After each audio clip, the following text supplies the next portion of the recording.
안녕하세요, 여러분들의 청소 전문가 에릭입니다. 자, 오늘은 여러분들이 욕실에서 흔하게 볼 수 있는 타일 백화 현상에 대해서 어떻게 청소하는지 보여드릴 거예요. 그리고 나서 영상 후반부에 이러한 백화 현상이 왜 생기는지에 대해서도 간단히 이야기 드리도록 하겠습니다. 오늘은 지금 이 표면을 가지고 여러분들께 보여드릴 건데요. 지금 이 화장실 같은 경우는 사실 관리가 잘 되지 않은 화장실이에요. 이런 것들은 어떻게 볼 수 있냐면 지금 옆에 보시면 줄눈에도 곰팡이 같은 거 굉장히 많이 껴져 있어요. 이러한 거 같은 경우는 저희가 젤타임 락스 같은 걸 이용을 해서 손쉽게 제거를 할 수가 있습니다. 이렇게 하얗게 되어 있는 부분 같은 경우는 물기로 젖어 있을 때는 보이지가 않아요. 근데 물기가 마르게 되면 다시 하얗게 올라오기 때문에 여러분들이 굉장히 스트레스 많이 받았을 겁니다. 자, 이제 오늘 이걸 청소하기 위해서는 준비물들이 필요한데요. 저는 구연산을 가지고 청소를 진행을 할 거예요. 그리고 이렇게 수세미를 이용할 건데 지금 이거는 사용감이 굉장히 많은 수세미예요. 이렇게 조금은 부드럽게 되어져 있는 수세미를 가지고 작업을 진행을 하도록 하겠습니다.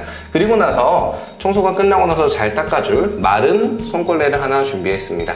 네, 그러면 일단은 한번 표면 자체를 적시고요. 그 다음번에 구연산을 가지고 문질러 보도록 하겠습니다. 네, 여러분들 봐봐요. 지금 물로 적시니까 하얗게 있던 자국들이 전부 다 사라졌습니다. 근데 이게 물기가 마르면 다시 올라오기 때문에 여러분들이 이제 좀 고민이 많았을 거예요. 수세미도 이제 물에 살짝 적신 다음에 여기다가 구연산을 조금 충분히 뿌려주도록 할게요. 저희가 이제 구연산 같은 경우는 구연산 수로 만들어가지고 구연산 수를 가지고 문질러줘도 되는데 지금 이렇게 범위가 넓지가 않은 경우에는 그냥 바로 이렇게 구연산을 뿌려가지고 문질러줘도 충분히 청소가 가능합니다.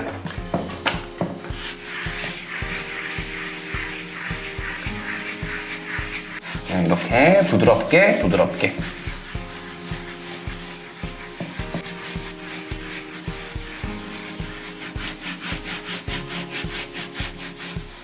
그리고 구연산 같은 경우는 구연산 양을 높이게 됐을 때 더욱더 산성이 되기 때문에 이렇게 한번 하신 다음에 한 번 더 구연산을 뿌려가지고 한 번 더 문질러 주도록 할게요. 그리고 이렇게 하시면서 그 주변에 있는 줄눈들 있죠? 그런 데 같은 경우도 이렇게 세게 문질러 주시면 줄눈이 어느 정도는 깔끔해지는 걸 볼 수가 있어요. 근데 저희가 락스를 이용해서 청소를 진행하시면 훨씬 더 손쉽게 정말 손 안 대고 청소가 가능하기 때문에 락스 같은 걸 이용하시는 거 추천해 드릴게요.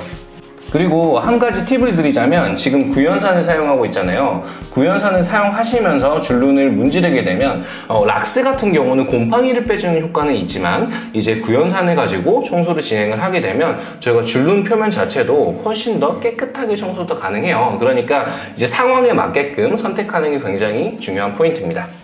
네, 지금 이제 충분히 문질러줬어요. 근데 이렇게 문질렀는데도 잘 안 나가는 경우가 있어요. 나중에 확인을 했을 때. 그런 경우 같은 경우는 저희가 구연산 양을 조금 더 조절을 할 수가 있고요. 그리고 이제 이 수세미 말고도 저희가 매직 스펀지, 매직 블럭 같은 경우를 이용하셔도 괜찮고요. 표면에 데미지가 가지 않는 선에서 우리가 철수세미 같은 걸 가지고 했을 때 더욱더 효과적일 수도 있습니다. 근데 물론 이 부분 같은 경우는 정말 상황에 따라 너무 다르기 때문에 여러분들이 그런 걸 판단을 잘 하셔야 돼요. 네, 일단은 이렇게 청소를 진행을 했는데요. 이 상태에서 끝나는 게 아니에요. 저희가 구연산을 이용을 해서 물때나 백화현상 이런 것들을 청소를 진행을 했을 때 있죠. 그때 여러분들이 꼭 기억하셔야 될 부분이 뭐가 있냐면 물로 잘 헹궈 주셔야 돼요. 뒷 마무리가 너무너무 중요합니다. 마무리가 잘 되지 않았을 경우에는 우리가 백화 현상이 일어났고 이제 물때를 제거한 자국들 있죠. 더러운 물들 같은 경우가 나중에 다른 표면에 달라붙어서 말라버리잖아요. 그러면 어떤 일이 생기게 되냐면 그 상태로 그 부분이 또 하얗게 변하게 됩니다.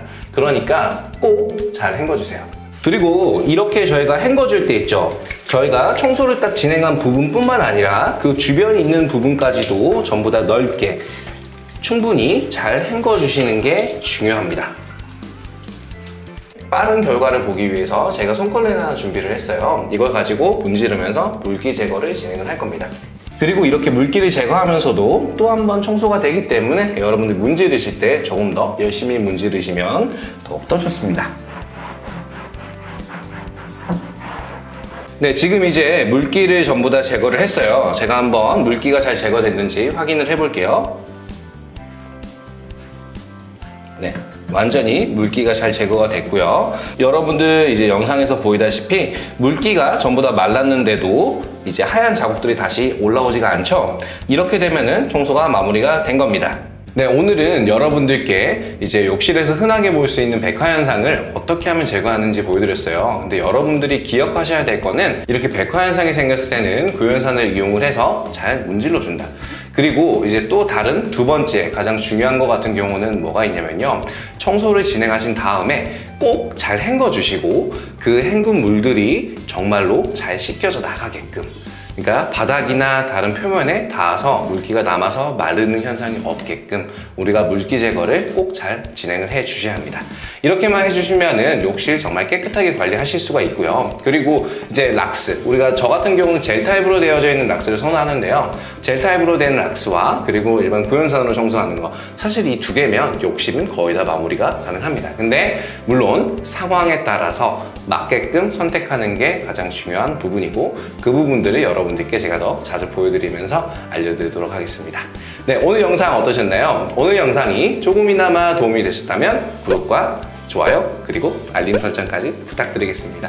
감사합니다.